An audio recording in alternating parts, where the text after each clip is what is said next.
At consultation, the evaluation includes a lot of factors some patients aren't aware of. It's not just the shape or size of your nose. It's the quality, the material there that's available to work with. For example, thick, oily skin tends not to drape down. It tends not to shrink down, even though you shave down the bump and narrow the tip, because what you're doing is narrowing the under the surface structures, the bone and the cartilage. But the upholstery, meaning the skin, it does best when it's thin and will shrink down uniformly and give a nice contour. So thick skin is a bit of a challenge for us. And oily skin has a greater tendency to have breakouts and all those things that can kind of be a bit of a hassle for the patient. And the other question is even the strength of the cartilage, because strong cartilages are really ideal because you can work with them easier.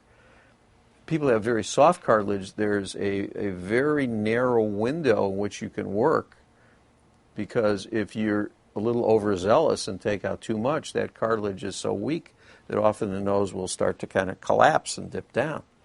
You've got to factor all these things into your decision making, but that decision making is done really at the time of consultation. That's where our most intense thoughts are being hatched, because we have the patient in front of us, we have the ability to feel, to look, size up the situation. We need to look inside the nose and see if there's blockage, because often if you make the nose a little narrower and the airway isn't so super to begin with, the patient may note afterwards that, gee, my breathing isn't quite as good as it was before. What's going on here?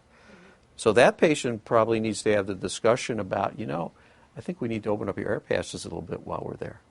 Okay. So, because after all, the nose is still a functional organ. We need, regardless of how good it looks, if it doesn't work, the patient's not going to be happy.